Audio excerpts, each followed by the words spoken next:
Hello guys, నా weight loss జర్నీలో ఇది డే 3. ఎర్లీ మార్నింగ్ 7కి వచ్చేసి నేను కటోరా వాటర్తో నా డే అయితే స్టార్ట్ చేశాను. అండ్ 9కి వచ్చేసి బ్రేక్ఫాస్ట్ డబుల్ ఎగ్ దోశ, పల్లి చట్నీ అండ్ అల్లం చట్నీతో నా బ్రేక్ఫాస్ట్ అయితే కంప్లీట్ చేశాను. మన ఇండియన్స్కి వచ్చేసి బ్రేక్ఫాస్ట్ రైస్ ఆర్ రోటీ అనేది ఖచ్చితంగా మనకి చిన్నప్పటి నుంచి అలవాటు ఉంటుంది. సడన్గా మానేమంటే మానేయలేము. చాలామంది డైటీషియన్స్ ఏంటంటే మీకు రైస్ తినద్దు, కార్బ్స్ ఉంటుంది, అది తినద్దు అని చెప్తూ ఉంటారు. బట్ అదైతే టోటల్ రాంగ్. ఎందుకంటే మీరు అలా కనుక డైట్ చేశారంటే ఖచ్చితంగా అది మీరు ఎక్కువ రోజులైతే చేయలేరు. మనకి బాడీకి అలవాటు అయిపోయి ఉంటుంది కాబట్టి ఖచ్చితంగా ఒక 15 డేస్కే మనకి రైస్ క్రేవింగ్స్ అయితే వస్తాయి. లైక్ బిర్యానీ తినాలని లేదా రైస్ తినాలని ఒక ఫీలింగ్ అనేది వస్తుంది. దానివల్ల మనం డైట్ కంటిన్యూ చేయలేము.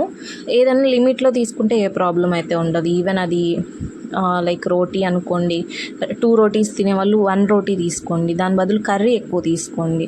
రైస్ అనుకోండి, రైస్ క్వాంటిటీ తగ్గించండి, కర్రీ క్వాంటిటీ పెంచుకోండి.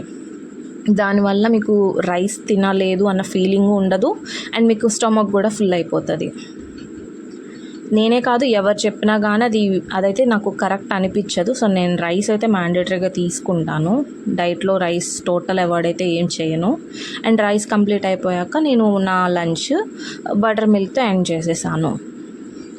అండ్ ఈవినింగ్ 4 ఆ టైంలో నాకు ఏదో ఒక స్నాక్ ఉండాలి. ఇక్కడ నేను స్వీట్ పొటాటోస్ అయితే తీసుకున్నాను.